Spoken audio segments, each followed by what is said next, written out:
아빠, 우리 이제 마지막으로 왔어. 빚쟁이 아저씨들이 쫓아와서 엄마랑 멀리 숨어야 해. 장대비가 쏟아지는 공동묘지. 10살 아이가 무덤 앞에서 뱉은 한마디가 빗소리보다 더 크게 귀를 때렸습니다. 그 옆에서 울고 있는 젊은 여자는 바로 5년 전 제가 매몰차게 내쫓았던 며느리였습니다. 죄책감에 다가서려던 순간 오지 마. 당신이 무슨 자격으로 여길 와. 며느리는 바닥에 진흙을 제 얼굴에 뿌리며 아이들을 숨겼습니다. 돈이면 다 된다고 믿었던 제 인생이 그 진흙탕 속에서 처참하게 무너져 내렸습니다. 그날 저는 결심했습니다. 내 남은 목숨을 걸고서라도 벼랑 끝에 몰린 저 핏줄들을 반드시 지켜내겠다고. 죽음을 앞둔 재벌 회장과 쫓기는 손주들의 숨막히는 추격전. 별빛 달빛 사연입니다. 오늘의 사연 지금 시작합니다. 구독해 주시면 채널 운용하는데 도움이 됩니다. 하늘에 구멍이라도 뚫린 듯 억수 같은 장대비가 쏟아지는 7월의 어느 날이었습니다. 경기도 외곽의 한 공원 묘지, 거센 비바람에 나무들이 흉흉하게 울어대는 그곳으로 검은색 세단 한 대가 미끄러지듯 들어왔습니다. 차 문이 열리자마자 수행비서인 김 실장이 우산을 펼쳐들고 다급하게 소리쳤습니다. 회장님, 비바람이 너무 거셉니다. 오늘은 날이 아닌 것 같습니다. 돌아가시죠. 하지만 뒷좌석에서 내린 노인은 비서의 만류를 거칠게 뿌리쳤습니다. 태성그룹의 총수 박만수 회장이었습니다. 대한민국 경제를 쥐락펴락하는 거물이지만 지금 그의 모습은 초라하기 그지없었습니다. 앙상하게 마른 손등에는 검버섯이 피어 있었고 깊게 패인 주름 사이로는 병색이 짙게 드리워져 있었습니다. 박만수가 지팡이로 땅을 내리찍으며 고함쳤습니다. 비 좀 맞는다고 안 죽어. 어차피 죽을 목숨인데 그깟 비가 대수냐. 박만수는 쿨럭거리며 기침을 토해냈습니다.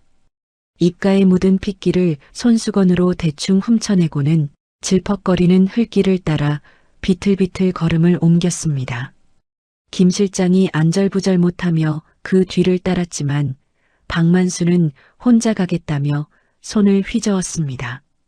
그가 도착한 곳은 잡초가 무성하게 자란 어느 봉분 앞이었습니다. 비석에는 상주 박철민 묘지라는 6글자만이 빗물에 젖어번들거리고 있었습니다. 5년 전 가슴에 묻은 외아들의 무덤이었습니다. 박만수가 떨리는 손으로 차가운 비석을 어루만졌습니다. 철민아, 애비 왔다. 대답 없는 비석 앞에서 박만수의 어깨가 들썩였습니다. 그는 품 안에서 꼬깃꼬깃해진 진단서를 꺼내 비석 앞에 내려놓았습니다. 종이는 금세 빗물에 젖어 쭈글쭈글해졌습니다. 박만수가 비석에 이마를 대고 흐느끼며 중얼거렸습니다. 최장암이란다. 길어야 3개월이라더구나. 허허, 내 놈이 나보고 빨리 오라고 성화인가 보구나. 그래, 내가 갈 때가 되었어. 천하를 호령하던 그였지만 자식 앞에서는 그저 죄인일 뿐이었습니다. 그룹을 위해 정략 결혼을 거부한 아들을 빈털터리로 내쫓았던 날, 빗속에서 무릎 꿇고 빌던 아들을 매몰차게 외면했던 그날이 매일 밤 악몽처럼 그를 괴롭혀왔습니다. 결국 아들은 과로와 스트레스로 인한 심장마비로 세상을 떠났고 박만수는 며느리의 반대로 장례식장 문턱조차 밟지 못했습니다. 내가 틀렸다. 돈이 다가 아니었는데 핏줄이 이리 허무하게 끊길 줄 알았다면 그때였습니다. 빗소리 사이로 누군가의 발자국 소리가 저벅저벅 들려왔습니다. 박만수는 황급히 눈물을 훔치며 아름드리 나무 뒤로 몸을 숨겼습니다. 누가 볼까 두려워서가 아니었습니다. 이 궂은 날씨에 아들을 보러 온 사람이 누구인지 확인하고 싶어서였습니다. 저 멀리서 낡은 장우산 하나에 의지한 세 사람이 걸어오고 있었습니다. 검은색 옷을 입은 젊은 여자와 양손에 그녀의 옷자락을 꼭 쥐고 있는 두 명의 어린 사내아이였습니다. 여자의 옷은 낡아서 소매 끝이 해져 있었고 아이들의 운동화는 흙탕물에 젖어 본래 색을 알아볼 수 없었습니다. 박만수는 숨을 죽이고 그들을 지켜보았습니다. 여자는 비석 앞에 비닐을 깔고 주섬주섬 제사상을 차렸습니다. 변변한 과일 하나 없이 편의점에서 급하게 산 듯한 과자 몇 봉지와 소주 한 병이 전부였습니다. 여자의 손은 덜덜 떨리고 있었고 자꾸만 뒤를 돌아보며 주위를 살폈습니다. 마치 누군가에게 쫓기는 사람처럼 말입니다. 여자가 소주잔을 채우며 울먹이는 목소리로 말했습니다. 여보, 늦어서 미안해. 정말 미안해. 여자는 며느리 이서연이었습니다. 그녀는 익숙한 손길로 잡초를 뽑고 술을 따랐습니다. 그리고는 아이들을 불렀습니다. 준우야, 준서야. 아빠한테 인사해. 얼른. 두 아이가 쭈뼛거리며 비석 앞으로 다가갔습니다. 10살 남짓되어 보이는 아이들은 묘하게 닮아 있었습니다. 그중 조금 더 의젓해 보이는 아이가 비석 앞에 털썩 무릎을 꿇었습니다. 그리고 박만수의 심장을 먹게 할 한마디를 내뱉었습니다. 아빠. 아이가 비석을 와락 껴안았습니다. 차가운 돌에 얼굴을 비비며 아이가 울음을 터뜨렸습니다. 아빠. 빚쟁이 아저씨들이 쫓아와서 엄마랑 멀리 숨어야 해. 나무 뒤에 숨어있던 박만수가 입을 틀어막았습니다. 아이의 말은 계속되었습니다. 아무도 모르는 곳으로 가야 해서 우리 이제 마지막으로 왔어. 아빠, 우리 잊어버리면 안 돼? 나중에 어른 돼서 돈 많이 벌면 그때 빚 다 갚고 꼭 다시 올게. 아이는 고사리 같은 손으로 비석을 쓰다듬으며 오열했습니다. 잘 있어, 아빠. 흑흑. 옆에 있던 동생 준서도 형을 따라 비석에 매달려 엉엉 울기 시작했습니다. 이서연도 아이들을 끌어안고 바닥에 주저앉아 통곡했습니다. 여보, 내가 못나서 그래. 당신 자식들, 내가 지킬게. 무슨 짓을 해서라도 지킬 테니까. 우리 걱정하지 마. 박만수의 다리에 힘이 풀렸습니다. 그는 진흙탕 속에 털썩 주저앉고 말았습니다. 명품 양복 바지가 흙투성이가 되었지만 신경 쓸 겨를이 없었습니다. 마지막이라니. 빚쟁이한테 쫓겨서 야반도주를 한다는 말이냐.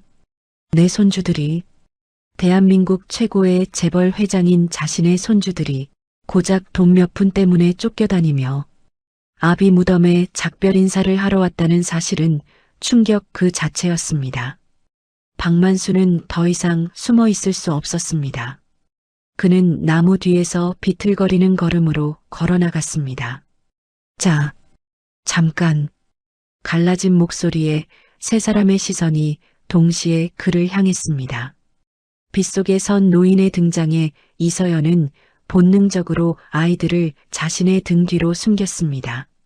사냥꾼을 만난 어미 짐승처럼 살기가 등등한 눈빛이었습니다. 누구세요? 빚쟁이야? 우리 아무것도 없다고 했잖아. 이서연의 날 선 고함에도 박만수는 대답할 수 없었습니다. 그의 시선은 오직 등 뒤에 숨은 아이들에게 고정되어 있었습니다. 가까이서 본 아이들의 얼굴은 충격적일 만큼 죽은 아들 박철민의 어린 시절과 똑같았습니다. 쌍꺼풀 없는 긴 눈매, 굳게 담은 입술, 그리고 겁에 질려 있으면서도 총기를 잃지 않은 눈동자까지. 철민이다. 내 아들 철민이야. 박만수가 떨리는 손을 뻗어 아이들을 가리켰습니다. 너희들, 이름이 뭐냐? 노인의 기이한 행동에 아이들은 겁을 먹고 뒷걸음질 쳤다. 이서연은 재빨리 낡은 우산을 접어 무기처럼 들고 소리쳤습니다. 오지마. 가까이 오면 소리 지를 거야. 박만수가 엉금엉금 기어가듯 다가가며 말했습니다. 아니, 해치려는 게 아니다. 그저 얼굴 좀 자세히 보려고. 내 아들을 너무 닮아서. 그 말에 이서연의 표정이 일순간 굳어졌습니다. 빗물에 젖어 헝클어진 박만수의 머리카락 사이로 드러난 얼굴을 알아본 것입니다. 신문과 뉴스에서 수없이 봤던 얼굴.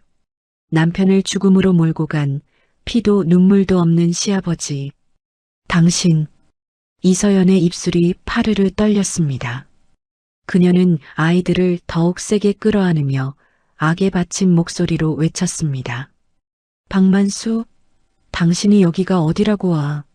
당신이 무슨 자격으로 여기를 와. 그녀의 고함에 아이들이 엄마 왜 그래? 하며 자지러지게 울었습니다. 박만수는 멍하니 그녀를 올려다보았습니다. 아가, 내가 그 입으로 부르지 마. 우리 그이 당신 때문에 죽었어. 당신이 돈줄 맞고 하청 다 끊어버려서 길바닥에 나앉게 만들었잖아. 이서연은 바닥에 있는 진흙을 한 줌 쥐어 박만수의 얼굴에 뿌렸습니다. 철퍽하는 소리와 함께 진흙이 박만수의 얼굴을 때리고 흘러내렸습니다. 준우야, 준서야. 가자. 저 사람은 악마야. 아빠 죽인 사람이라고. 이서연은 아이들의 손목을 거칠게 잡아 끌고 빗속을 달리기 시작했습니다. 엄마 아파. 천천히 가. 아이들이 울며 매달렸지만 이서연은 뒤도 돌아보지 않았습니다. 마치 귀신에게라도 홀린 사람처럼 아니면 정말로 악마에게서 도망치는 사람처럼 필사적이었습니다. 잠깐, 내 말 좀 들어보게. 얘들아, 거기 서라. 박만수가 손을 뻗으며 일어나려 했지만 진흙탕에 미끄러져 다시 고꾸라졌습니다. 그는 바닥을 기어가며 멀어지는 세 사람의 뒷모습을 바라보았습니다. 철민아, 가지 마라. 내가 잘못했다. 멀리서 비서 김 실장이 헐레벌떡 뛰어와 박만수를 부축했습니다. 회장님, 괜찮으십니까? 세상에 이 몰골이. 김 실장이 흙투성이가 된 그를 일으켜 세우려 했지만 박만수는 김 실장의 멱살을 잡고 흔들었습니다. 그의 눈빛이 달라져 있었습니다. 조금 전까지 죽음을 기다리던 노인의 눈빛이 아니었습니다. 김 실장, 봤나? 자네도 봤어? 내 핏줄이야. 내 손주놈들이 살아있었어. 박만수의 눈에서 광기 어린 빛이 번뜩였습니다. 회장님, 진정하십시오. 일단 병원으로. 병원이 문제냐, 지금. 당장 알아봐. 방금 나간 그 여자와 아이들. 어디로 도망가는지, 쫓고 있는 놈들이 누구인지. 당장 찾아내. 박만수의 호통 소리가 천둥 소리보다 더 크게 묘역을 울렸습니다. 그는 빗물과 진흙으로 범벅이 된 얼굴을 닦지도 않은 채 어둠 속으로 사라진 가족의 뒷모습을 노려보았습니다. 빚쟁이에게 쫓겨 마지막 인사를 하러 왔다? 아니, 아니다. 내가 그렇게 두지 않아.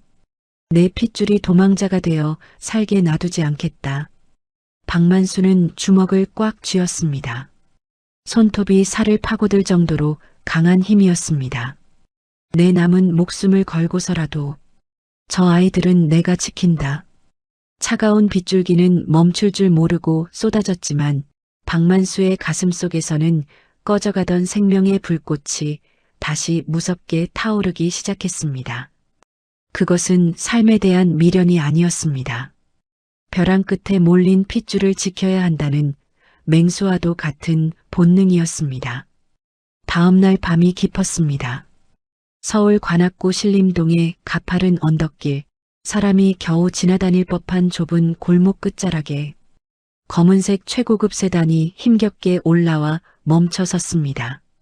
차 창문 너머로 보이는 낡은 빌라 대문에는 붉은색 압류 딱지 경고문이 덕지덕지 붙어 있어 처량함을 더했습니다. 뒷좌석에 앉아있던 박만수 회장이 초조한 듯 지팡이를 만지작거렸습니다. 앞자리에 김 실장이 태블릿 PC를 확인하며 다급하게 보고했습니다. 회장님, 정보가 확실합니다. 오늘 밤에 야반도주를 하려고 짐을 싸고 있다고 합니다. 사채업자들이 냄새를 맡고 이미 들이닥친 것 같습니다.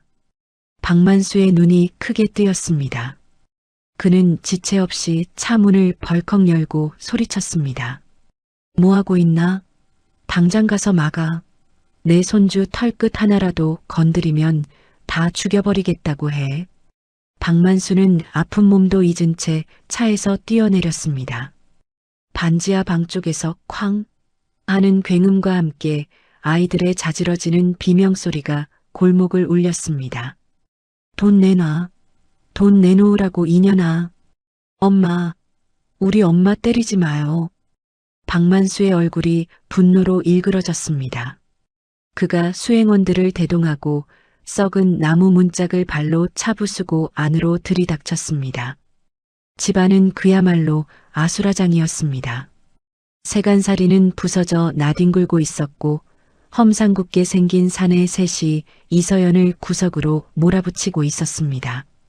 그중 우두머리인 일명 독사가 이서연의 머리채를 휘어잡고 있었습니다. 이번 달 이자만 300이야. 도망가면 모를 줄 알았어? 콩팥이라도 팔아서 갚으라고 했지? 그때였습니다. 구석에 웅크리고 있던 10살 배기 준우가 고함을 지르며 튀어나갔습니다. 우리 엄마 괴롭히지 마. 준우가 독사의 팔뚝을 잇는 힘껏 물어뜯었습니다. 독사가 비명을 지르며 준우를 발로 걷어찼습니다. 아이가 벽에 부딪히며 쿵 소리를 내고 쓰러졌습니다. 에이, 이놈들. 천둥 같은 호통 소리가 좁은 방 안을 쩌렁쩌렁 울렸습니다. 입구에 선 박만수가 지팡이를 들어 올리며 부들부들 떨고 있었습니다. 췌장암 말기의 노인이었지만 평생 수천 명의 직원을 거느려온 재벌 총수의 서슬 퍼런 기세가 방안을 압도했습니다. 독사가 비릿한 웃음을 흘리며 돌아보았습니다. 뭐야, 이다 죽어가는 영감탱이는 몇 자리나 보러 갈 것이지 남의 영업방해. 짱 마이너스. 경쾌한 파열음이 방안을 메웠습니다. 뒤따라 들어온 김 실장이 순식간에 독사의 뺨을 올려붙인 것입니다. 특수부대 출신인 김 실장의 손길은 매서웠습니다. 독사가 비틀거리는 사이 검은 양복을 입은 경호원들이 들이닥쳐 순식간에 사채업자들을 바닥에 짓눌렀습니다.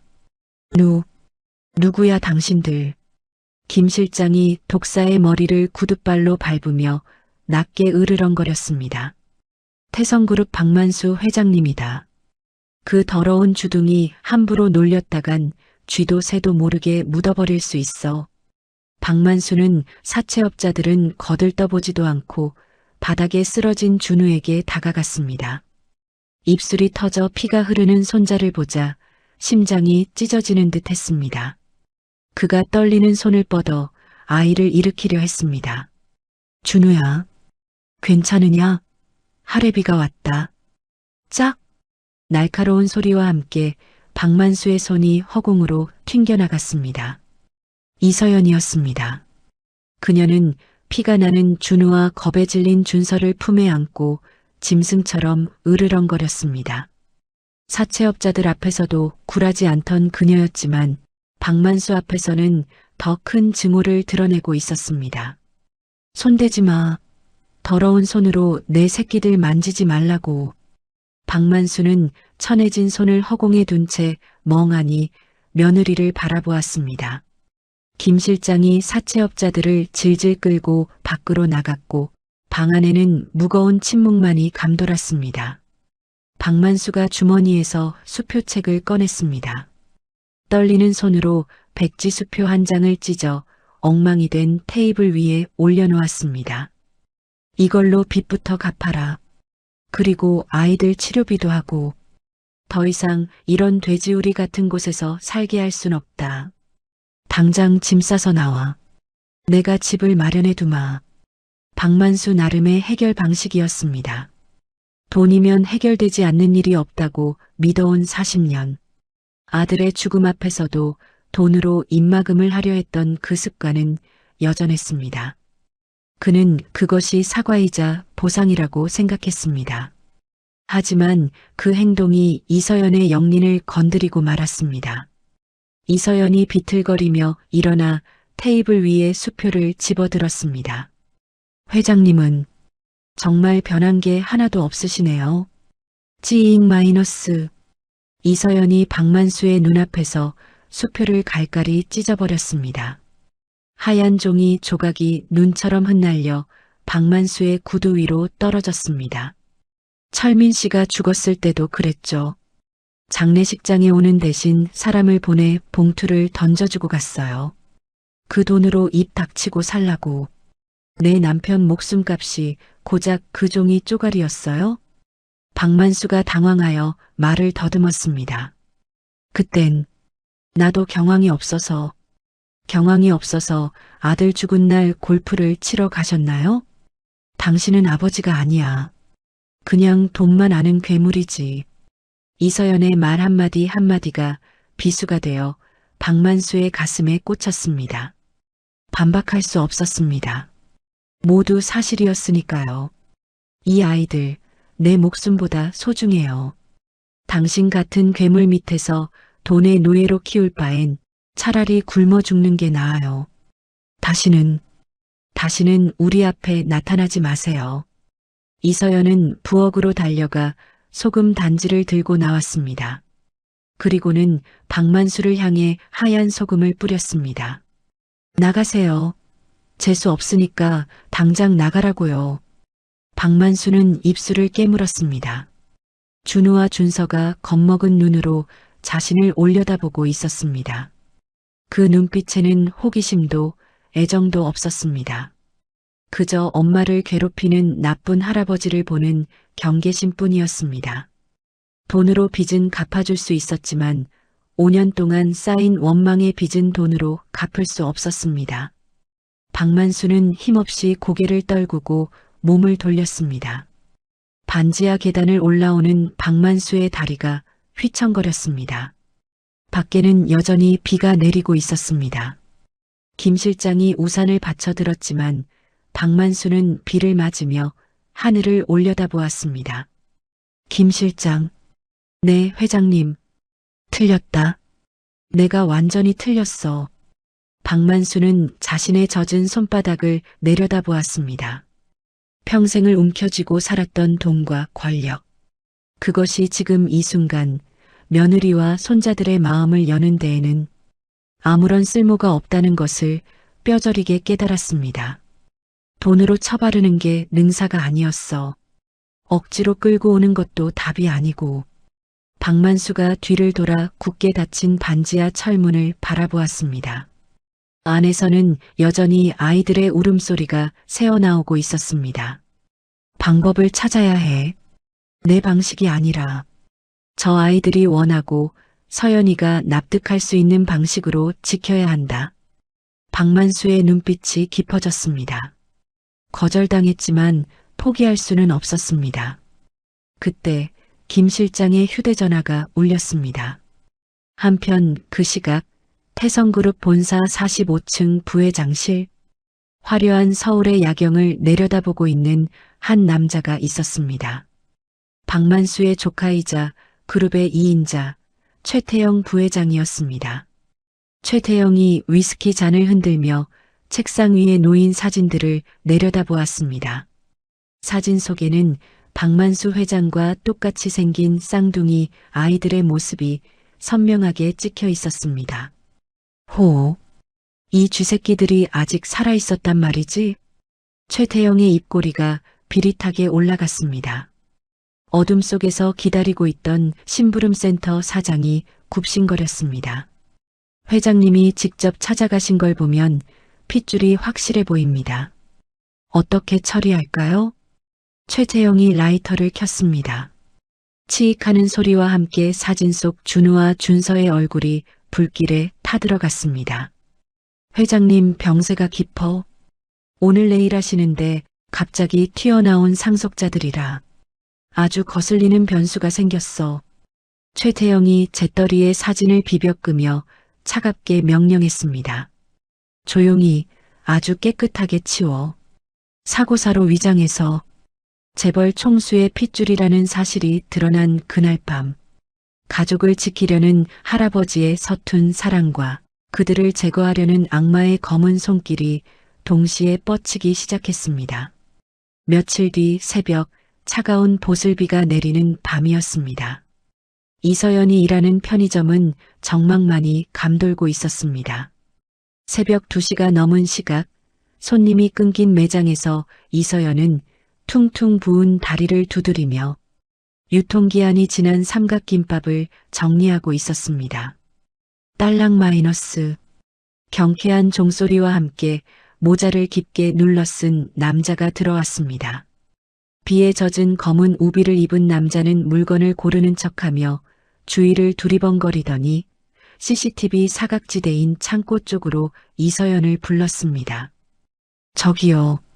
계산 안 하세요? 이서연이 다가가자 남자가 천천히 모자를 벗었습니다.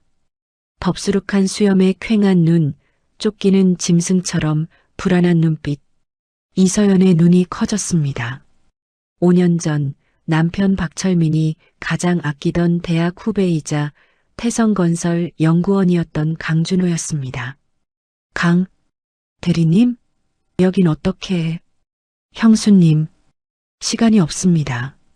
놈들이 냄새를 맡았어요. 강준호는 떨리는 손으로 품 안에서 낡은 USB 하나를 꺼내 이서연의 손에 쥐어주었습니다. 손가락 끝이 얼음장처럼 차가웠습니다. 이거 철민이 형이 사고 당하기 직전에 저한테 맡긴 겁니다. 형은 과로사한 게 아닙니다. 태성건설 부실 공사건을 내부 고발하려다 살해당한 거예요. 네, 그게 무슨... 이서연의 손에서 삼각김밥이 떨어지며 바닥을 굴렀습니다. 심장이 쿵쾅거렸습니다.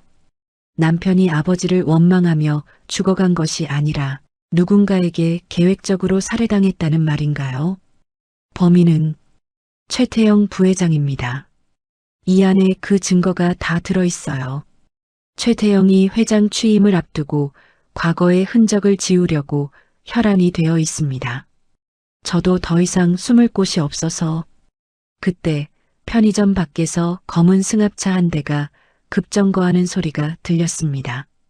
강준호의 얼굴이 사색이 되었습니다. 왔군요. 형수님, 뒷문으로 가세요. 어서.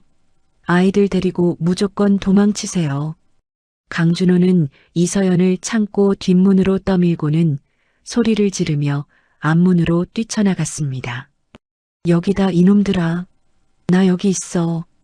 강준호가 미끼가 되어 사내들을 유인하는 사이 이서연은 뒷문으로 빠져나와 정신없이 달렸습니다. 비 내린 골목길은 미끄러웠고 숨은 턱 끝까지 차올랐습니다. 손에 쥐어진 차가운 USB가 불덩이처럼 뜨겁게 느껴졌습니다. 철민 씨, 대체 무슨 싸움을 하고 있었던 거야? 집에 도착한 이서연은 자고 있는 쌍둥이를 거칠게 흔들어 깨웠습니다. 준우야, 준서야. 일어나. 빨리. 우리 여행 가자. 냐? 엄마, 지금 밤인데? 영문을 모르는 아이들이 눈을 비비며 일어났습니다. 이서연은 손에 잡히는 대로 옷가지 몇 개를 가방에 쑤셔 넣었습니다. 그때였습니다. 쾅! 쾅! 쾅! 현관문이 부서질 듯 울렸습니다. 아이들이 쏘스라치게 놀라 이서연의 품으로 파고들었습니다. 밖에서 굵직한 남자의 목소리가 들려왔습니다. 계십니까? 구청 아동보호과에서 나왔습니다. 아동방임 학대 신고가 들어와서 조사차 나왔습니다. 문 여세요. 이서연은 숨을 멈췄습니다. 이 새벽에 공무원이 그것도 아동 학대 신고로 올 리가 없었습니다. 놈들입니다. 최태영이 보낸 사람들이 분명했습니다. 문 안 열면 강제로 엽니다. 문고리가 덜컥거리며 돌아가기 시작했습니다. 낡은 잠금 장치는 금방이라도 뜯겨나갈 듯 위태로웠습니다. 엄마, 무서워. 문 부서질 것 같아. 쉿, 괜찮아. 엄마가 지켜줄게. 아무 말도 하지 마. 이서연은 아이들을 장롱 속에 밀어넣고 이불로 덮어주었습니다. 그리고 부엌으로 달려가 프라이팬을 집어들었습니다. 손잡이를 쥔 손이 하얗게 질려 있었습니다. 그녀는 현관문 앞에 서서 죽으림을 다해 버텼습니다. 빠직 마이너스. 결국 낡은 경첩이 비명소리를 내며 뜯겨나갔습니다. 문이 쾅 하고 열리며 검은 양복을 입은 거구의 남자들이 들이닥치려는 찰나였습니다. 멈춰. 어둠 속에서 낮고 굵은 목소리가 들려왔습니다. 골목 입구에서 검은 우산을 쓴 건장한 사내들이 유령처럼 나타나 최태영의 하수인들을 순식간에 포위했습니다. 그들의 가슴팍에는 태성그룹 회장실 직속 경호팀을 상징하는 배지가 빗물에 반사되어 번쩍였습니다. 누구냐 너희들. 하수인이 당황하여 소리쳤습니다. 가장 앞에 선 김 실장이 우산을 접으며 차갑게 말했습니다. 회장님의 명령이다. 이 구역에 얼씬거리는 쥐새끼들은 다리 몽둥이를 분질러 놓으라고 하셨지. 김 실장의 신호와 함께 짧지만 격렬한 난투극이 벌어졌습니다. 특수훈련을 받은 경호팀은 압도적인 실력으로 하수인들을 제압하고 골목 밖으로 질질 끌고 나갔습니다. 비명소리와 타격음이 빗소리에 묻혀 사라졌습니다. 방 안에서 숨죽이고 있던 이서연은 밖이 조용해지자 조심스럽게 문틈으로 밖을 내다보았습니다. 문 앞에는 아무도 없었습니다. 쓰러져 있던 하수인들도 구해준 경호원들도 흔적 없이 사라졌습니다. 다만 덜렁거리는 현관문 손잡이에 하얀 쇼핑백 하나가 걸려 있었습니다. 이서연이 조심스레 쇼핑백을 열어보았습니다. 안에는 최신형 스마트폰 한 대와 하얀 봉투가 들어 있었습니다. 봉투 겉면에는 삐뚤빼뚤한 글씨체로 이렇게 적혀 있었습니다. 아이들이 좋아하는 피자 가게 쿠폰이다. 유효기간이 오늘까지니 버리지 말고 써라. 그것은 박만수 회장이 직접 쓴 서툰 뇌물이자 화해의 손짓이었습니다. 피자 쿠폰 밑에는 작은 쪽지가 하나 더 있었습니다. 스마트폰 단축키 1번을 누르면 바로 연결된다. 24시간 대기 중이다. 골목 어귀, 가로등 불빛이 닿지 않는 어둠 속에 검은 세단이 서 있었습니다. 차 안에서 이 모든 것을 지켜보던 박만수 회장은 가슴을 쓸어내리며 깊은 한숨을 내쉬었습니다. 늦지 않아서 다행이군. 회장님, 최 부회장이 눈치챈 것 같습니다. 이제 전면전이 될 겁니다. 운전석의 김 실장이 백미러를 통해 박만수를 바라보며 말했습니다. 박만수는 손에 쥐고 있던 진통제를 입안에 털어넣으며 우두둑 씹어 삼켰습니다. 뭐냐? 감히 내 새끼들을 건드려? 내 남은 수명을 다 태워서라도 태영이 놈 가만두지 않겠다. 박만수의 눈에서 핏발이 섰습니다. 그는 더 이상 죽음을 기다리는 노인이 아니었습니다. 새끼를 지키기 위해 이빨을 드러낸 늙은 호랑이였습니다. 이서연은 멀리서 사라지는 검은 세단의 미등을 바라보며 멍하니 서 있었습니다. 남편을 죽인 원수라고 믿었던 시아버지가 지금 자신들을 구해준 것입니다. 그리고 손에 쥐어진 USB는 진짜 살인마가 최태영임을 가리키고 있었습니다. 저기 아군이고 가족이라 믿었던 사람이 살인마였어? 진실의 퍼즐이 맞춰지며 이서연의 눈빛도 달라지기 시작했습니다. 그녀는 USB와 박만수가 준 스마트폰을 주먹 꽉 쥐었습니다. 이제 그녀도 지키기만 하는 엄마로 남을 수 없었습니다. 도망치는 것은 여기까지였습니다. 이서연이 아이들이 숨어있는 장롱문을 열며 단호하게 말했습니다. 준우야, 준서야. 나오렴. 우리 이제 도망 안 가도 돼. 비가 그친 밤하늘 위로 구름 사이에서 희미한 달빛이 비치기 시작했습니다. 그것은 기나긴 어둠의 끝을 알리는 서막이었습니다. 그날 새벽 비가 그친 서울의 하늘은 거짓말처럼 맑게 개어 있었습니다. 하지만 이서연과 아이들의 삶은 하룻밤 사이에 완전히 뒤바뀌어 버렸습니다. 박만수 회장이 마련해준 안전가옥은 강남 한복판에 위치한 최고급 주상복합 펜트하우스였습니다.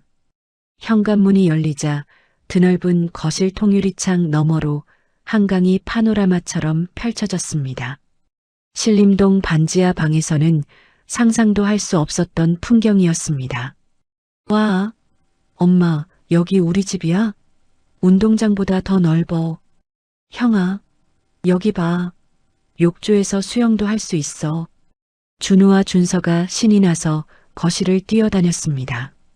폭신한 대리석 바닥의 감촉이 낯선지 아이들은 까치발을 들고 총총거렸습니다. 이서연은 그 모습을 보며 가슴 한구석이 먹먹해졌습니다. 돈이라는 게 참 무서웠습니다. 어제까지만 해도 쥐들이 기어다니는 방에서 공포에 떨었는데 하루아침에 구름 위에 성에 와 있으니 말입니다. 하지만 그녀는 경계심을 풀지 않았습니다. 이곳은 박만수의 영토였고 자신들은 언제든 쫓겨날 수 있는 이방인이라 생각했기 때문이죠. 며칠 후 초인종 소리가 울렸습니다. 인터폰 화면에 박만수의 얼굴이 나타났습니다. 이서연이 문을 열자 박만수가 어색한 표정으로 서 있었습니다. 그의 한 손에는 최고급 한우 선물 세트가, 다른 한 손에는 아이들이 좋아할 만한 로봇 장난감 상자가 들려 있었습니다. 평생 누군가의 비위를 맞춰본 적 없는 재벌 총수의 서툰 방문이었습니다. 어흠, 지나가는 길에 들렀다. 애들 먹일 고기 좀 샀어. 등급이 좋은 거라더구나. 박만수가 쭈뼛거리며 신발을 벗었습니다. 아이들이 장난감을 보며 환호성을 질렀습니다. 우와, 이거 최신형 합체 로봇이다. 고맙습니다, 할아버지. 준서가 박만수의 다리에 매달렸습니다. 박만수는 당황한 듯 몸을 굳혔지만 입가에는 숨길 수 없는 미소가 번졌습니다. 그는 거실 소파에 앉아 비서실장이 건넨 서류 뭉치를 꺼내 들었습니다. 손주들 노는 모습을 보고는 싶은데 쑥스러워서 일하는 척이라도 해야 했기 때문입니다. 그때 박만수의 휴대전화가 울렸습니다. 그는 미간을 찌푸리며 전화를 받았습니다. 김전무, 그게 무슨 소리야? 신도시 개발 프로젝트 예산안에 구멍이 있다니. 뭐, 원인을 못 찾겠다고? 자네들은 머리를 장식으로 달고 다니나? 박만수의 고성이 거실을 울렸습니다. 아이들이 놀라 장난감을 멈췄습니다. 박만수는 혀를 차며 베란다로 나갔습니다. 탁자 위에는 그가 보던 신도시 프로젝트 예산 데이터 시트가 어지럽게 펼쳐져 있었습니다. 수천 개의 숫자와 복잡한 수식이 깨알같이 적힌 엑셀표였습니다. 준우가 슬금슬금 탁자 앞으로 다가갔습니다. 아이는 호기심 어린 눈으로 숫자의 바다를 들여다보았습니다. 준우의 눈동자가 빠르게 움직였습니다. 마치 암호를 해독하는 컴퓨터처럼 아이의 시선이 특정 지점에 꽂혔습니다. 이상하다. 준우가 탁자 위에 놓인 붉은색 플러스펜을 집어들었습니다. 그리고는 망설임 없이 서류 위에 동그라미를 치기 시작했습니다. 베란다에서 통화를 마친 박만수가 씩씩거리며 들어왔습니다. 이놈들이 회장을 아주 허수아비로 하나? 아니, 이게 뭐야? 박만수가 소리를 질렀습니다. 준우가 깜짝 놀라 펜을 떨어뜨렸습니다. 박만수는 붉은 낙서가 된 서류를 집어들었습니다. 화가 머리끝까지 치밀어 올라 아이를 혼내려던 찰나 박만수의 눈이 커졌습니다. 준우가 표시한 곳은 단순한 낙서가 아니었습니다. 자재비 항목과 인건비 항목의 끝자리 숫자들, 그리고 총합계가 맞지 않는 구간들이 정확하게 연결되어 있었습니다. 준우야, 이게 뭐냐? 준우가 기어들어가는 목소리로 대답했습니다. 할아버지, 미안해요. 근데 숫자가 틀렸어요. 여기랑 여기를 더하면 7로 끝나야 하는데 5로 되어 있어요. 그리고 이쪽 줄은 규칙이 안 맞아서 숨겨진 숫자가 있는 것 같아요. 박만수의 입이 떡 벌어졌습니다. 그는 떨리는 손으로 계산기를 두드려 보았습니다. 준우의 말대로였습니다. 수천억 원이 오가는 거대 프로젝트의 예산안 속에 교묘하게 조작된 분식회계의 흔적이 숨어 있었습니다. 전문 회계사들도 놓친 미세한 오차를 고작 10살짜리 아이가 눈으로 훑어 찾아낸 것입니다. 세상에, 박만수는 전율했습니다. 죽은 아들 철민도 수제 소리를 들었지만 준우는 차원이 달랐습니다. 숫자의 흐름을 직관적으로 꿰뚫어보는 천부적인 재능. 그것은 기업가로서 박만수가 평생 찾아 헤매던 후계자의 눈이었습니다. 박만수가 와락 준우의 어깨를 잡았습니다. 준우야, 네가 찾아냈다. 네가 태성을 살렸어. 할아버지, 안 혼내요? 혼내다니. 너는 천재다. 내 손자가 천재였어. 박만수는 아이를 번쩍 안아 올렸습니다. 췌장암 통증도 잊은 채 그는 껄껄 웃었습니다. 그 웃음소리에는 태성그룹을 최태영의 마수에서 지켜내고 이 아이에게 물려줄 수 있다는 희망과 확신이 가득 차 있었습니다. 이서연은 부엌에서 그 모습을 지켜보며 묘한 감정을 느꼈습니다. 돈밖에 모르던 노인이 손자의 재능에 저토록 순수하게 기뻐하는 모습은 처음 보았기 때문입니다. 그날 저녁 박만수는 기분이 좋다며 외식을 제안했습니다. 하지만 그가 데려간 곳은 최고급 레스토랑이 아니었습니다. 안전가옥 근처의 허름한 포장마차였습니다. 아이들이 떡볶이가 먹고 싶다고 했기 때문입니다. 여기 떡볶이 2인분하고 어묵도 좀 주시오. 박만수는 쭈뼛거리며 플라스틱 의자에 앉았습니다.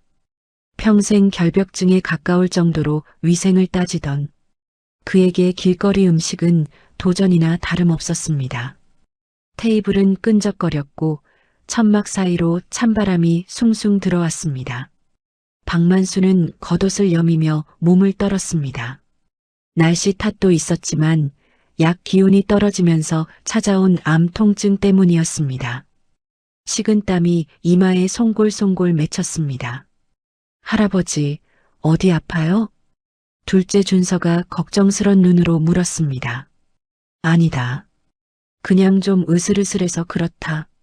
준서가 종이컵에 김이 모락모락 나는 어묵 국물을 가득 담아 내밀었습니다. 이거 드세요. 엄마가 그러는데 추우면 손 떤대요. 이거 마시면 따뜻해요. 준서의 고사리 같은 두 손이 박만수의 차가운 손을 감싸쥐었습니다.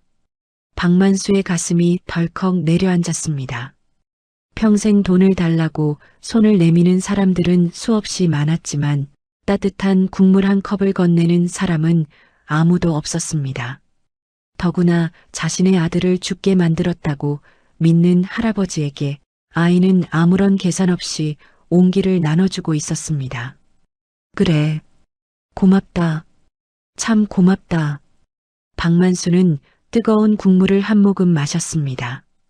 맵고 짠 싸구려 조미료 맛이었습니다. 하지만 식도를 타고 넘어가는 국물은 그가 평생 먹어본 어떤 산의 진미보다 뜨겁고 깊었습니다. 얼어붙어 있던 심장의 혈관이 녹아내리는 것 같았습니다.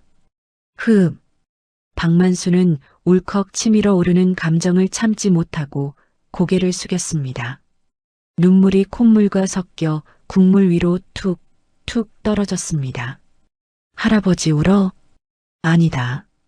국물이 너무 매워서 그렇다. 아주 맵구나. 박만수는 손등으로 눈물을 훔치며 억지로 웃어 보였습니다. 하지만 흐르는 눈물은 멈추지 않았습니다. 이서연은 맞은편에서 말없이 그 모습을 지켜보고 있었습니다.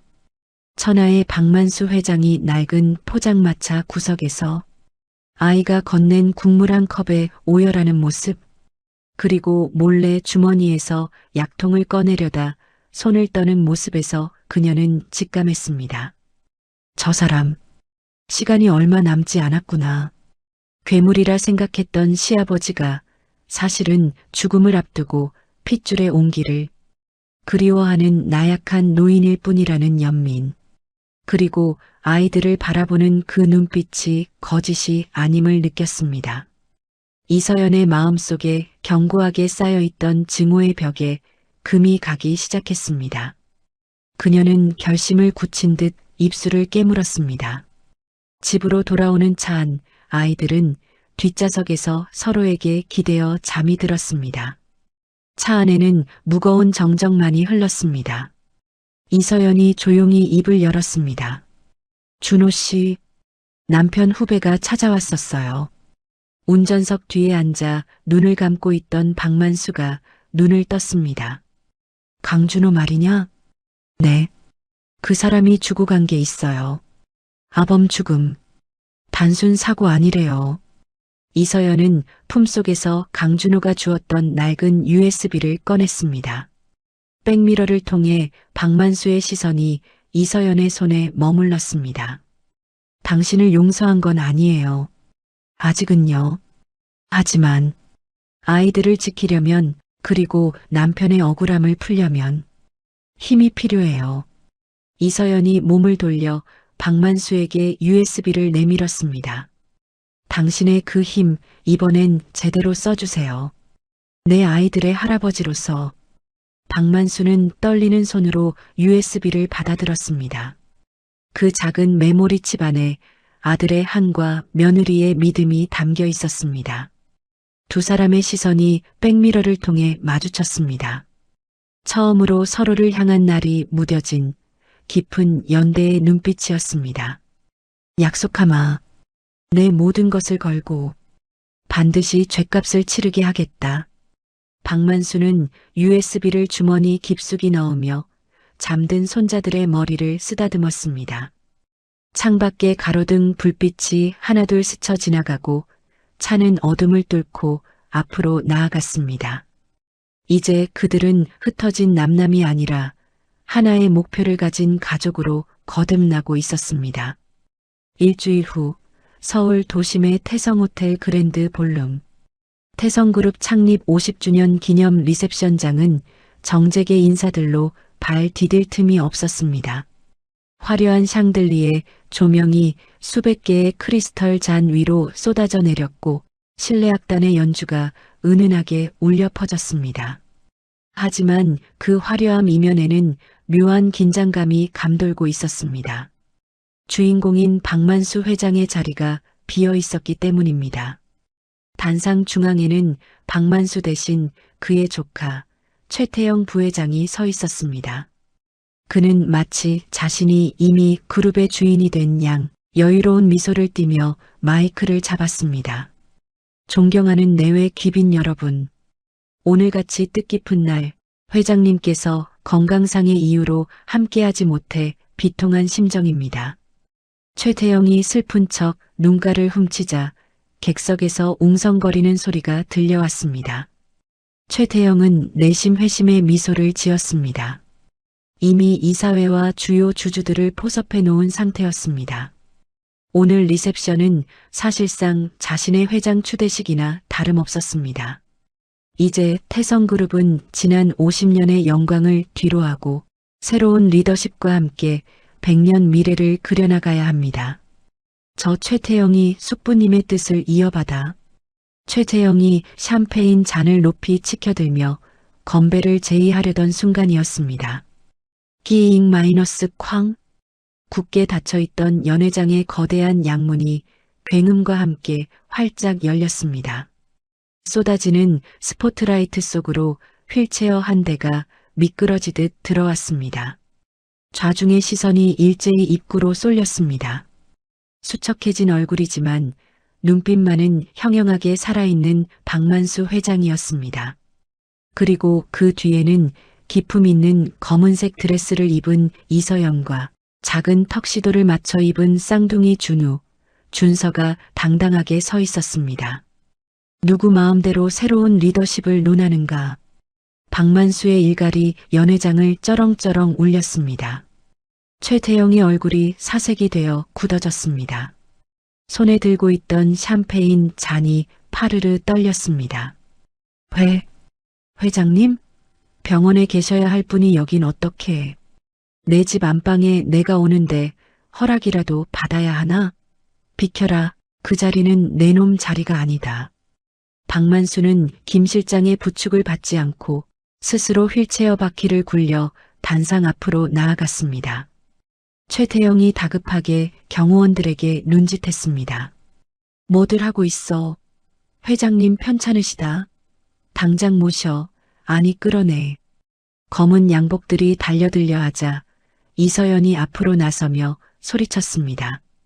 손끝 하나라도 대면 가만히 있지 않겠어요. 이분은 태성그룹 회장님이시자 제 아이들의 할아버님이십니다. 이서연의 서슬 퍼런 기세에 경호원들이 주춤했습니다. 박만수는 그 틈을 타 단상 위로 올라가 마이크를 빼앗았습니다. 그는 잠시 숨을 고른 뒤 좌중을 둘러보며 입을 열었습니다. 오늘 나는 내 인생 가장 큰 과오를 바로잡고 태성그룹의 진짜 미래를 소개하고자 이 자리에 섰습니다. 박만수가 손짓하자 준우와 준서가 단상 위로 올라왔습니다. 수많은 카메라 플래시가 폭죽처럼 터졌습니다. 박만수는 떨리는 손으로 아이들의 어깨를 감싸 안았습니다. 제 아들, 박철민의 핏줄이자 제 유일한 적통, 박준우, 박준서입니다. 장내가 술렁였습니다. 숨겨진 상속자의 등장은 그야말로 메가톤급 뉴스였습니다. 최태영이 얼굴을 붉히며 소리쳤습니다. 회장님, 지금 노망나셨습니까? 어디서 근본도 없는 것들을 데려와서 핏줄이라 우기십니까? 저 여자 말은 다 거짓입니다. 거짓? 그래, 내 놈 눈에는 진실이 보이지 않겠지. 박만수는 코웃음을 치며 김 실장에게 신호를 보냈습니다. 단상 뒤 대형 스크린에 복잡한 도표와 숫자들이 띄워졌습니다. 최태영이 야심차게 추진하던 신도시 개발 프로젝트의 예산안이었습니다. 보십시오. 이것은 최 부회장이 완벽하다고 자부하던 프로젝트 예산안입니다. 하지만 여기 붉은색으로 표시된 부분들을 보시죠.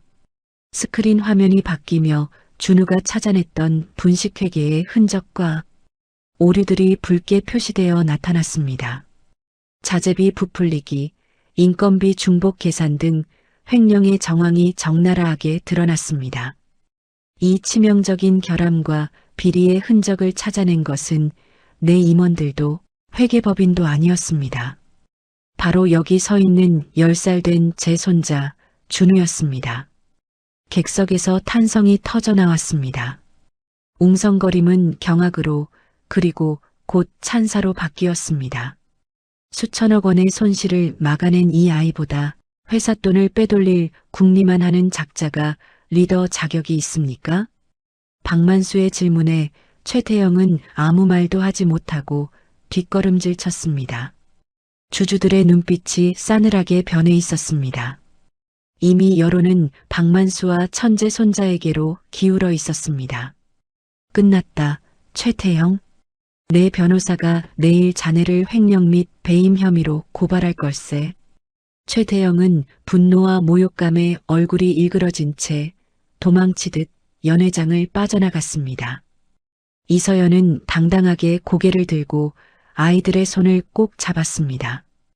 5년 동안 숨어 살았던 죄인 같은 삶이 끝나는 순간이었습니다. 박만수가 며느리와 손주를 바라보며 빙그레 웃었습니다. 그것은 승리자의 미소가 아니라 가족을 지켜낸 가장의 안도감이었습니다. 폭풍 같았던 리셉션이 끝나고 가족들은 박만수의 성북동 자택으로 돌아왔습니다. 으리으리한 식당에는 최고급 셰프들이 저녁 만찬을 준비하려 대기하고 있었지만 박만수는 손을 저어 그들을 모두 퇴근시켰습니다. 다들 나가보게. 오늘은 우리끼리 먹고 싶구먼. 고용인들이 물러가고 넓은 저택에는 네 식구만 남았습니다. 박만수는 넥타이를 풀고 평생 한 번도 입어보지 않은 앞치마를 양복 위에 둘렀습니다. 아버님, 직접 하시게요? 이서연이 놀란 눈으로 물었습니다. 그래, 내 아들 철민이가 제일 좋아했던 게 김치찌개 아니냐? 내 손으로 한번 끓여주고 싶었는데 기회가 없었어. 손주들한테라도 해주고 싶구나. 박만수의 목소리가 가늘게 떨렸습니다. 그는 서투른 칼질로 양파를 썰고 묵은지를 숭덩숭덩 잘라 냄비에 넣었습니다. 이서연은 묵묵히 그 곁에서 두부를 썰고 간을 봐주었습니다. 할아버지, 내가 수저 놓을게. 나도 물 따를래. 준우와 준서가 고사리 같은 손으로 식탁을 차렸습니다. 주방에는 보글보글 찌개 끓는 소리와 아이들의 웃음소리가 가득 찼습니다. 적막하기만 했던 재벌가의 저택에 처음으로 온기라는 것이 돌기 시작했습니다. 마침내 식탁 위에 김이 모락모락 나는 김치찌개 냄비가 놓였습니다. 모양새는 투박했지만 냄새만큼은 구수했습니다. 박만수는 국자를 들고 아이들의 그릇에 찌개를 덜어주었습니다. 자, 많이들 먹어라. 할애비가 솜씨가 없어서 맛이 있을지 모르겠다. 준서가 호호 불며 국물을 떠먹더니 눈을 동그랗게 떴습니다. 우와, 할아버지 요리사 해도 되겠다. 진짜 맛있어. 정말? 하하, 이거 미슐랭 셰프보다 낫다는 소리를 듣는구먼. 박만수가 아이처럼 기뻐하며 껄껄 웃었습니다. 그는 뜨거운 국물을 한술 뜨고는 맞은편에 앉은 이서연을 물끄러미 바라보았습니다. 텅 비어있던 거대한 식탁이 꽉 찬 느낌. 그는 평생 돈을 버느라 놓쳤던 행복이 바로 이 식탁 위에 있었음을 깨달았습니다. 서연아, 네 아버님. 처음으로 회장님이 아닌 아버님이라는 호칭이 이서연의 입에서 자연스럽게 나왔습니다. 박만수의 눈시울이 붉어졌습니다. 고맙다. 내 아들을 쏙 빼닮은 아이들을 이렇게 훌륭하게 키워줘서, 그리고 이 못난 늙은이를 가족으로 받아줘서 정말 고맙다. 아버님도 저희 지켜주셔서 감사해요. 철민 씨도 보고 있다면 기뻐할 거예요. 이서연의 눈에도 눈물이 고였습니다. 박만수는 흐뭇한 미소를 지으며 숟가락을 들었습니다. 창밖에는 빗줄기 대신 휘영청 밝은 달이 떠 있었고 집안은 더없이 따뜻했습니다. 그래, 참으로 맛이 좋구나. 박만수는 세상에서 가장 편안한 표정으로 찌개를 한술 더 뜨려 했습니다. 그 순간이었습니다. 툭 마이너스. 박만수가 쥐고 있던 숟가락이 식탁 위로 힘없이 떨어졌습니다. 맑은 쇠 부딪히는 소리가 웃음소리 사이를 파고들었습니다. 아버님? 이서연이 이상한 낌새를 느끼고 고개를 들었습니다. 박만수는 여전히 웃고 있었지만 초점 없는 눈동자는 허공을 응시하고 있었습니다. 할아버지, 왜 그래? 숟가락 떨어졌어. 준우가 숟가락을 주워주려다 비명을 질렀습니다. 피. 할아버지 코에서 피나. 박만수의 코에서 검붉은 선혈이 주르륵 흘러내려 흰 와이셔츠를 적셨습니다. 동시에 그의 고개가 힘없이 툭 하고 앞으로 꺾였습니다. 아버님, 정신 차리세요. 이서연이 비명을 지르며 달려가 박만수를 안았습니다. 그의 몸은 이미 불덩이처럼 뜨거웠고 의식은 까마득한 심연으로 가라앉고 있었습니다. 가장 행복했던 만찬의 순간 예고 없이 찾아온 비극이었습니다. 할아버지, 죽지 마. 일어나. 아이들의 울음소리가 저택을 울렸습니다. 이서연은 떨리는 손으로 119를 누르며 박만수의 피 묻은 얼굴을 닦아냈습니다. 안 돼요. 이제야 가족이 됐는데 이렇게 가시면 안 돼요. 멀리서 구급차 사이렌 소리가 들려오기 시작했습니다. 행복의 정점에서 무너져 내린 가족의 평화. 그 혼란스러운 틈을 타 어둠 속에 숨어있던 최태영의 검은 그림자가 다시금 이빨을 드러내며 다가오고 있었습니다. 평화로웠던 성북동 저택의 저녁 식사는 순식간에 아수라장으로 변했습니다. 박만수 회장이 피를 토하며 쓰러진 직후 구급차의 요란한 사이렌 소리가 고요했던 밤 공기를 날카롭게 갈랐습니다. 이서연은 피투성이가 된 박만수의 손을 꼭 잡고 구급차에 올라탔습니다. 아버님, 제발 정신 차리세요. 산소 마스크를 쓴 박만수의 가슴은 불규칙하게 오르내리고 있었고 심전도 모니터의 그래프는 위태롭게 춤을 추었습니다. 이서연의 손은 덜덜 떨리고 있었습니다. 이제 겨우 마음을 열고 가족이 되었습니다. 따뜻한 밥 한 끼, 제대로 된 대화 한번 나눠본 것이 고작 30분 전이었습니다. 이대로 떠나보낼 수는 없었습니다. 뒤따라오던 경호 차량에는 준우와 준서가 타고 있었습니다. 아이들은 창문에 얼굴을 붙이고 앞서가는 구급차를 보며 하염없이 눈물을 흘렸습니다. 행복의 정점에서 나락으로 떨어지는 기분이었습니다. 구급차가 태성병원 응급실 입구에 도착했습니다. 그런데 이상한 일이었습니다. 한밤중임에도 불구하고 응급실 앞은 대낮처럼 환했습니다. 수십 명의 기자들이 카메라를 들고 진을 치고 있었던 것입니다. 왔다. 박만수 회장 구급차다. 옆에 며느리라는 여자도 있어. 구급차 문이 열리자마자 플래시 세례가 기관총처럼 쏟아졌습니다.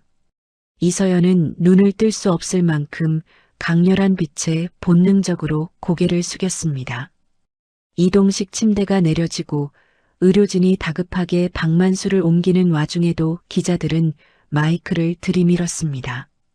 이서연 씨, 회장님 쓰러지신 게 쇼크 때문입니까? 유산 상속 문제로 다툼이 있었다는 제보가 있는데 사실입니까? 이서연은 귀를 의심했습니다. 사람이 죽어가는데 질문의 내용이 너무나 악의적이었습니다. 김 실장과 경호원들이 기자들을 몸으로 밀어내며 길을 텄습니다. 비키세요. 환자 이송 중입니다. 다들 비켜. 박만수가 수술실로 들어가고 빨간색 수술 중 램프가 켜졌습니다. 이서연은 수술실 앞 의자에 주저앉았습니다. 하얀 드레스에는 박만수가 토해낸 검붉은 피가 선명하게 묻어 있었습니다. 뒤늦게 도착한 준우와 준서가 이서연의 품으로 파고들었습니다. 엄마, 할아버지 죽는 거 아니지? 아니야. 할아버지 강한 분이셔. 꼭 일어나실 거야. 이서연은 아이들을 달래며 스마트폰을 확인했습니다. 화면을 켠 순간 그녀의 얼굴이 하얗게 질렸습니다. 포털 사이트 메인 화면은 이미 자극적인 기사들로 도배가 되어 있었습니다. 속보 태성그룹 박만수 회장, 뇌질환에 의한 심각한 선망치매 증세 알아와. 단독 리셉션장의 해프닝? 의학계 박 회장의 손자 발언은 치매 망상일 가능성 커. 충격 신데렐라 며느리 L씨, 시아버지의 병세 악용에 후계자 자리 노렸나? 불과 1시간 만에 세상은 뒤집혀 있었습니다. 통쾌했던 승리는 온데간데였고 박만수는 노망난 노인이, 이서연은 그 노인을 이용해 한몫 챙기려는 사기꾼이 되어 있었습니다. 누군가 치밀하게 준비하지 않고서는 불가능한 여론 조작이었습니다. 또각, 또각. 복도 끝에서 구두 굽소리가 들려왔습니다. 최태영 부회장이었습니다. 그의 뒤에는 병원장과 태성그룹 법무팀 변호사들이 병풍처럼 따르고 있었습니다. 최태영은 이서연과 아이들을 내려다보며 혀를 쯧쯧 찼습니다. 재수 씨, 연기 그만하시죠. 역겨우니까. 이서연이 벌떡 일어나 최태영을 노려보았습니다. 최태영? 당신 짓이지? 아버님 쓰러지시길 기다렸다는 듯이 가짜 뉴스를 퍼뜨려. 최태영은 비릿한 웃음을 지으며 품에서 서류 봉투 하나를 꺼내 바닥에 던졌습니다. 가짜 뉴스? 천만에. 이건 팩트야. 봉투가 열리며 서류들이 쏟아져 나왔습니다. 병원장의 직인이 찍힌 박만수 회장 의료 소견서, 선망 및 알츠하이머 의심이라는 문구와 유전자 검사 결과 불일치라고 적힌 종이가 이서연의 발밑에 흩어졌습니다. 회장님이 최근 뇌질환 때문에 오락가락하셨어. 사람도 못 알아보고 헛소리도 하시고 아까 리셉션장에서 손자라고 공표한 것도 다 그 망할 놈의 치매 때문이지. 최태영이 거짓말을 아무렇지도 않게 내뱉었습니다. 옆에 있던 병원장이 거들었습니다. 의학적으로 충분히 가능한 일입니다. 일시적인 선망 상태에서는 타인을 가족으로 착각하는 증상이 나타나곤 합니다.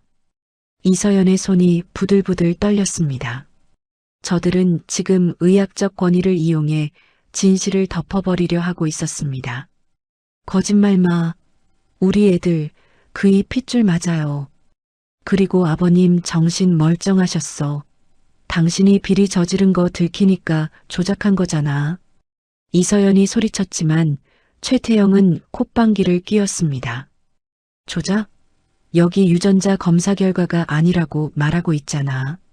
너 같은 꽃뱀들이 흔히 쓰는 수법이지. 병든 노인 구워 삶아서 한미천 챙기려는 거. 최태영의 목소리가 커지자 복도 끝에서 대기하던 기자들이 냄새를 맡고 우르르 몰려왔습니다.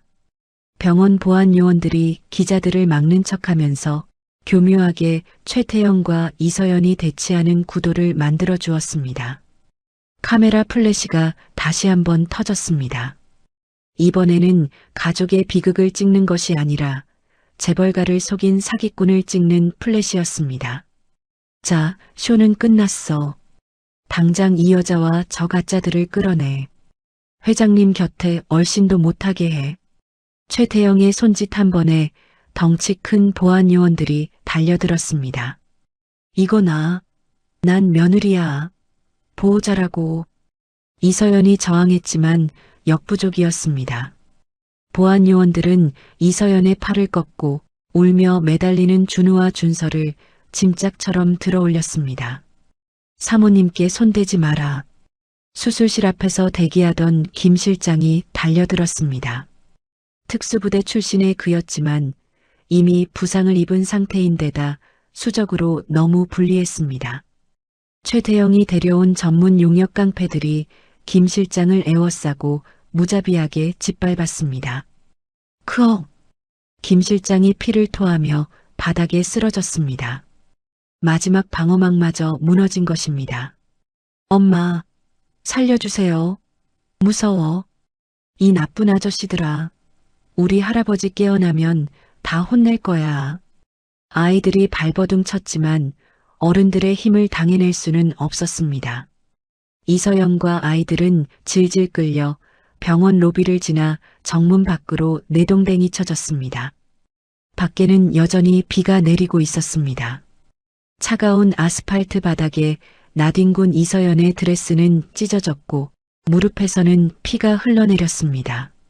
준우와 준서의 턱시도는 흙탕물 범벅이 되었습니다. 가장 빛나던 주인공들이 불과 몇 시간 만에 가장 비참한 꼴로 전락했습니다.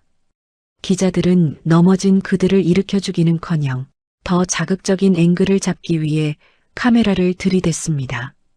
이서연 씨, 유전자 조작 혐의 인정하십니까? 아이들은 어디서 데려온 겁니까? 입양한 겁니까? 질문들은 비수처럼 날아와 꽂혔습니다. 준서는 공포에 질려 숨을 헐떡였고 준우는 이를 악물고 동생의 귀를 막았습니다. 그때 병원 자동문이 열리며 최태영이 걸어 나왔습니다. 그는 우산을 쓴 채 빗속에 널브러진 새 모자를 내려다보았습니다. 승리감에 도취된 눈빛이었습니다. 최태영은 이서연의 귓가에 몸을 숙이고 기자들에게는 들리지 않게 나직이 속삭였습니다. 잘 들어. 회장님은 못 깨어나신다. 설령 깨어나신다 해도 이미 넌 전국민적인 사기꾼이자 꽃뱀이 되어 있을 거야. 누구도 내 말을 믿지 않아. 최태영의 입꼬리가 싸늘하게 비틀렸습니다. 그러니까 쥐 죽은 듯이 사라져. 이번에도 알짱거리면 그땐 아이들을 고아원으로 보내버릴 테니까. 최태영은 바닥에 침을 뱉고는 유유히 병원 안으로 사라졌습니다. 보안 요원들이 병원 입구를 철통같이 막아섰습니다. 이서연은 빗물에 젖은 아이들을 품에 안고 병원 건물을 올려다보았습니다. 저 높은 곳, 불 꺼진 수술실 어딘가에서 박만수가 사투를 벌이고 있을 것입니다. 하지만 지금 그녀에게는 그에게 갈 방법이 없었습니다. 유일한 증거였던 USB도 박만수라는 든든한 방패도 모두 무력화되었습니다. 흑, 아버님. 이서연의 절규가 빗소리에 묻혀 흩어졌습니다. 그녀는 하늘이 무너지는 것 같은 절망감을 느꼈습니다. 세상은 거대한 벽이었고 그녀와 아이들은 그 벽 앞에 선 개미처럼 초라했습니다. 하지만 절망의 밑바닥에서 작은 불씨 하나가 타오르고 있었습니다. 쓰러져 있던 준우가 품 안에서 무언가를 꺼냈습니다. 비에 젖지 않도록 옷 속에 꼭 숨겨두었던 것. 김 실장이 쓰러지기 직전 준우의 주머니에 몰래 찔러 넣어준 태블릿 PC였습니다. 엄마. 준우가 떨리는 목소리로 말했습니다. 나 포기 안 해. 할아버지가 그랬어. 내가 태성을 살렸다고. 그러니까 내가 할아버지 구할 거야. 10살 소년의 눈빛이 매섭게 빛났습니다. 이서연은 눈물을 닦고 준우의 손을 꽉 잡았습니다. 그들은 쫓겨났지만 아직 끝난 것은 아니었습니다. 빗줄기는 더욱 거세졌지만 세 사람은 서로의 체온에 의지하며 어둠 속으로 몸을 피했습니다. 진짜 싸움은 이제부터였습니다. 다음 날 새벽 서울 변두리의 낡고 허름한 모텔방. 창밖에는 여전히 추적추적 비가 내리고 있었지만 어둠은 조금씩 물러가고 있었습니다. 좁은 방 안에는 팽팽한 긴장감이 감돌았습니다. 이서연은 손톱을 물어뜯으며 창밖을 감시하고 있었고 준우는 바닥에 배를 깔고 엎드려 김 실장이 목숨 걸고 빼내온 태블릿 PC 화면을 뚫어져라 보고 있었습니다. 벌써 몇 시간째 10살 소녀는 눈 한 번 깜빡이지 않고 수천 페이지의 회계 장부를 넘기고 있었습니다. 화면 속에는 어른들도 머리 아파할 복잡한 숫자들만이 가득했습니다. 준우야, 뭐 좀 찾았니? 너무 무리하지 마. 이서연이 걱정스럽게 물었지만 준우는 대답 대신 화면을 확대했다 축소하기를 반복했습니다. 준우의 눈동자가 빠르게 움직였습니다. 마치 흩어진 퍼즐 조각들이 제자리를 찾아 맞춰지는 것을 보는 듯 했습니다. 엄마, 여기 이상해. 준우가 벌떡 일어나 앉으며 소리쳤습니다. 이서영과 자고 있던 준서가 깜짝 놀라 다가왔습니다. 왜 그래? 뭘 찾았어? 이 돈들이 다 다른 회사로 가는 척하는데 결국은 하나의 규칙으로 움직여. 봐봐, 엄마. 준우가 손가락으로 화면 속 숫자들을 가리켰습니다. 여기 이체된 금액들 끝자리가 전부 7로 끝나. 그리고 이 날짜랑 금액을 더하면 다음 날짜 금액이 돼. 이건 피보나치 수열이랑 비슷해. 자연스럽게 생길 수 없는 확률이야. 누군가 인위적으로 만든 공식이야. 이서연은 무슨 말인지 정확히 이해할 수 없었지만 준우의 확신에 찬 눈빛을 보고 직감했습니다. 이것이 최태영이 숨겨둔 비자금의 꼴이라는 것을요. 최태영은 자신의 똑똑한 머리를 믿고 복잡한 수학적 알고리즘으로 자금을 세탁했지만 그것이 오히려 천재적인 수 감각을 지닌 소년에게는 선명한 발자국이 되어버린 것입니다. 이 패턴대로면 사라진 돈 3천억 원이 전부 이 유령 회사 하나로 모이고 있어 최태영 부회장 이름이 적힌 회사로.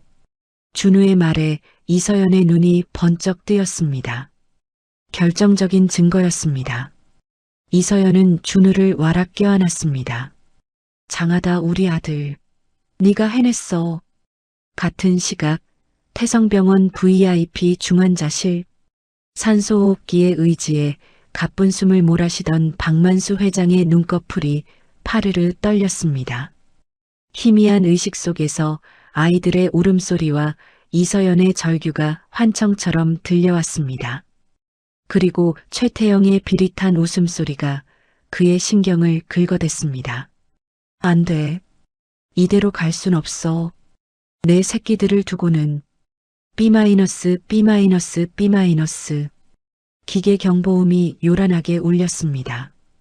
의료진이 다급하게 달려왔을 때 박만수는 믿을 수 없는 악력으로 자신의 팔에 꽂힌 링거 바늘들을 거칠게 뽑아내고 있었습니다. 핏방울이 하얀 시트 위로 튀었습니다. 회장님, 안 됩니다. 지금 일어나시면 쇼크가 올 수 있습니다. 주치의가 달려들어 말렸지만 박만수는 짐승 같은 힘으로 그를 밀쳐냈습니다. 비켜라. 가야 한다. 오늘이 이사회가 열리는 날이야. 박만수는 침대 난간을 붙잡고 비틀거리며 일어섰습니다. 식은땀이 비 오듯 흘렀지만 그의 눈빛만은 살아있는 호랑이 그 자체였습니다. 때마침 병실 문을 지키던 최태영의 부하들을 제압하고 김 실장이 들어왔습니다. 그의 얼굴은 어젯밤의 폭행으로 엉망이었고 한쪽 팔에는 붕대를 감고 있었습니다. 하지만 주군이 일어난 것을 본 김 실장의 눈에 눈물이 고였습니다. 회장님, 정신이 드십니까? 김 실장, 내 옷 가져와. 박만수가 거친 숨을 몰아쉬며 명령했습니다. 수의가 아니라 전투복으로 내 핏줄을 건드린 놈들을 심판하러 가야겠다. 오전 10시 태성그룹 본사 대회의실. 임시 주주총회가 열리고 있었습니다. 안건은 박만수 회장 해임 및 최태영 회장 선임의 건. 회의실은 무거운 침묵에 휩싸여 있었고 최태영은 단상에 서서 거짓 눈물을 훔치며 연설하고 있었습니다. 숙부님의 명예를 지키기 위해서라도 이 결정은 불가피했습니다. 치매로 인해 판단력을 잃으신 회장님을 대신해 제가 그 무거운 짐을 짊어지려 합니다. 최태영이 슬픈 표정을 짓자 매수된 이사들이 고개를 끄덕였습니다. 또한 회장님의 병세를 악용해 회사에 난입했던 사기꾼들에 대해서는 법적으로 엄단하겠습니다. 태성의 핏줄을 사칭한 죄는 결코 가볍지 않습니다. 주주들이 술렁이며 찬성표를 던지려는 찰나였습니다. 쾅 마이너스. 굳게 닫혀있던 회의장 문이 굉음과 함께 열렸습니다. 모든 시선이 입구로 쏠렸습니다. 그곳에는 죽어가던 노인이 아니라 분노한 제왕이 서 있었습니다. 휠체어도 없이 김 실장의 부축을 받으며 박만수 회장이 두 발로 걸어 들어왔습니다. 그 뒤로 이서연과 준우가 비장한 표정으로 따르고 있었습니다. 회장님? 살아계셨어. 걸어 들어오시잖아. 장내가 아수라장이 되었습니다. 최태영의 얼굴이 하얗게 질려 뒷걸음질 쳤습니다. 이건 무효입니다. 회장님은 지금 정상적인 판단이 불가능한 상태입니다. 저 여자와 아이가 조종하고 있는 겁니다. 경비원. 최태영이 악을 쓰며 소리쳤습니다. 박만수는 거친 숨을 몰아쉬며 단상으로 다가갔습니다. 한 걸음 한 걸음이 고통스러웠지만 그는 멈추지 않았습니다. 박만수가 최태영의 멱살을 잡고 마이크를 빼앗았습니다. 누가 치매라고? 박만수의 서슬 퍼런 일갈에 최태영이 헛바람을 들이켰습니다. 이 자리에서 똑똑히 봐라. 누가 진짜이고 누가 가짜인지. 박만수가 눈짓하자 준우가 단상 옆 메인 컴퓨터에 태블릿 PC를 연결했습니다. 대형 스크린에 복잡한 숫자들이 사라지고 붉은색 선으로 연결된 자금 흐름도가 나타났습니다. 모든 돈이 흘러들어가는 종착지에는 최태영이라는 이름이 선명하게 박혀 있었습니다. 이건 제 손자 준우가 찾아낸 횡령 증거다. 태영이 내 놈이 유령 회사를 통해 빼돌린 돈이 3천억이 넘더구나. 이 숫자들이 보여주는 패턴도 내가 노망나서 꾸며낸 것이냐? 주주들이 경악하며 웅성거렸습니다. 숫자는 거짓말을 하지 않았습니다. 최태영이 당황하여 소리쳤습니다. 이건 조작입니다. 저 어린애가 뭘 안다고. 다 꾸며낸 겁니다. 그때 이서연이 마이크 앞으로 나섰습니다. 그리고 여기 또 하나의 증거가 있습니다. 당신이 그렇게 없애버리고 싶어 했던 진실입니다. 이서연이 주머니에서 USB를 꺼내 재생 버튼을 눌렀습니다. 스피커를 통해 지직거리는 잡음과 함께 너무나도 익숙한 목소리가 회의장에 울려 퍼졌습니다. 철민이 그 자식, 브레이크에 손 좀 봐. 실수인 척 아주 자연스럽게 보내버려. 뒤탈없게 처리해. 숨소리조차 들리지 않는 충격적인 침묵이 흘렀습니다. 살인교사. 그것도 사촌 동생을 죽이라고 지시하는 최태영의 육성이었습니다. 최태영의 다리가 풀려 바닥에 주저앉았습니다. 아니야. 이건 함정이야. 내가 그런 게 아니라고.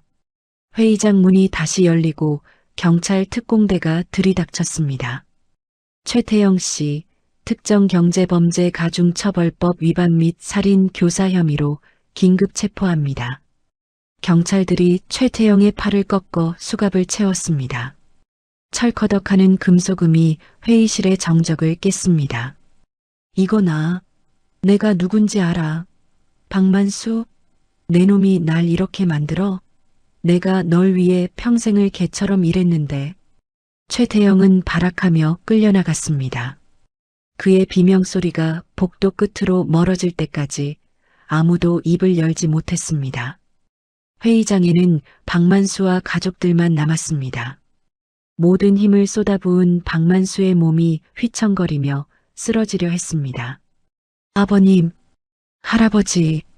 이서연과 아이들이 달려와 그를 받아냈습니다. 박만수는 바닥에 쓰러진 채 이서연의 품에 안겼습니다. 그의 시선이 걱정스러운 얼굴로 자신을 내려다보는 준우와 준서에게 머물렀습니다. 보았느냐? 우리가 이겼다. 박만수의 거친 손이 준우의 뺨을 어루만졌습니다. 네가 아비를 살렸다. 내 아들의 억울함을 우리가 풀었다. 박만수의 입가에 피 섞인 그러나 그 어느 때보다 후련한 미소가 번졌습니다. 주주들과 임직원들이 하나둘 자리에서 일어나 기립박수를 보내기 시작했습니다. 그것은 회장에 대한 예우가 아니라 핏줄을 지키기 위해 마지막 투혼을 불태운 한 가장에 대한 진심 어린 경의였습니다. 이서연은 박만수를 끌어안고 펑펑 울었습니다. 준우와 준서도 할아버지의 품에 얼굴을 묻었습니다. 전쟁은 끝났고 그들은 비로소 온전한 평화를 되찾았습니다. 그로부터 한 달이 지났습니다. 태성병원 BVIP 병실 창밖에는 어느덧 가을이 깊어 붉은 단풍이 흐드러지게 피어 있었습니다. 하지만 병실 안의 시간은 점점 느리게 흘러가고 있었습니다. 박만수 회장의 병세가 급격히 악화된 것입니다. 의료진도 이제는 마음의 준비를 해야 한다고 고개를 저었습니다. 박만수는 산소호흡기조차 거추장스럽다며 떼어달라고 손짓했습니다. 그의 곁에는 이서연과 쌍둥이 그리고 담당 변호사가 서 있었습니다. 박만수가 가쁜 숨을 몰아쉬며 변호사를 향해 고개를 끄덕였습니다. 이게 내 마지막 유언일세. 변호사가 엄숙한 표정으로 유언장을 낭독하기 시작했습니다. 본인 박만수는 사후 태성그룹의 모든 경영권을 전문 경영인에게 일임한다. 소유와 경영을 철저히 분리하며 내 핏줄이라는 이유만으로 회사 경영에 참여하는 것을 금지한다. 이서연이 놀란 눈으로 박만수를 쳐다보았습니다. 대한민국 재벌 역사상 유례없는 파격적인 결정이었습니다. 또한 손자 박준우와 박준서가 성인이 될 때까지 상속될 주식 전량은 신탁에 맡겨 보호한다. 누구도 이 주식을 함부로 처분하거나 담보로 잡을 수 없다. 박만수가 힘겹게 입을 열었습니다. 서연아, 놀랐느냐? 네, 아버님. 이렇게까지 하실 줄은. 돈과 권력. 그게 얼마나 무거운 족쇄인지 내가 너무 잘 안다. 내 손주들이 돈 지키느라 인생을 허비하는 꼴은 못 본다. 회사는 전문가들에게 맡기고 아이들은 그저 대주주로서 감시만 하면 된다. 박만수는 침대 옆 서랍을 가리켰습니다. 이서연이 서랍을 열자 낡은 통장 2개와 도장이 나왔습니다. 수천억 원의 주식 증서가 아닌 시중은행의 평범한 입출금 통장이었습니다. 이건 내가 너희를 다시 만난 날부터 조금씩 모아둔 용돈 통장이다. 할아버지가 주는 진짜 선물이야. 박만수가 준우와 준서의 손에 통장을 하나씩 쥐어주었습니다. 그의 손은 앙상하게 말라 있었지만 그 온기만큼은 뜨거웠습니다. 준우야, 너는 그 명석한 머리로 사람을 살리는 숫자를 공부하거라. 돈 버는 숫자 말고 사람 돕는 숫자 말이다. 준서야, 너는 그 따뜻한 마음으로 세상의 아픈 곳을 어루만져 주렴. 할아버지, 이거 주지 말고 그냥 우리랑 같이 살아요. 네. 준서가 울먹이며 박만수의 손을 비볐습니다. 박만수는 빙그레 웃으며 아이의 머리를 쓰다듬었습니다. 허허, 할아버지가 남겨줄 건 돈이 아니라 너희가 마음껏 꿈꿀 수 있는 자유다. 돈의 노예가 되지 말고 자유롭게 날아오르거라. 박만수는 이서연을 바라보았습니다. 그리고 서연아, 너는 태성재단 이사장을 맡아라. 네가 제일 잘하는 게 남들 돕고 챙기는 거 아니냐? 그 따뜻한 오지랖, 이제 마음껏 부리면서 살아라. 아버님, 흑흑, 감사합니다. 정말 감사합니다. 이서연은 박만수의 손등에 얼굴을 묻고 오열했습니다. 그날 밤 박만수의 호흡이 점점 얕아졌습니다. 가족들은 그의 침대 곁을 지키며 마지막 순간을 함께했습니다. 심전도 모니터의 그래프가 점점 느려졌습니다. 서연아, 네 아버님, 저 여기 있어요. 박만수가 허공을 향해 손을 뻗었습니다. 마치 누군가가 마중 나온 것처럼 그의 눈이 맑게 빛났습니다. 철민이가 왔구나. 비도 안 오는데 우산을 쓰고 왔어. 박만수의 입가에 편안한 미소가 번졌습니다. 평생을 짓누르던 죄책감과 고통이 모두 사라진 얼굴이었습니다. 가서 자랑할 게 아주 많아. 내 며느리가 이렇게 훌륭하다고. 내 손주들이 천재라고. 아버님 가서 철민 씨 만나면 미안하다고 하지 마세요. 그냥 사랑한다고 보고 싶었다고 해주세요. 네. 이서연의 말에 박만수가 힘겹게 고개를 끄덕였습니다. 그는 마지막 힘을 짜내어 이서연과 아이들의 손을 하나하나 꽉 잡았습니다. 고맙다. 내 가족이 되어줘서 사랑한다. 그 말을 끝으로 박만수의 손에서 힘이 빠졌습니다. 뚜마이너스. 심전도 모니터의 긴 신호음이 병실을 채웠습니다. 하지만 아무도 비명을 지르거나 통곡하지 않았습니다.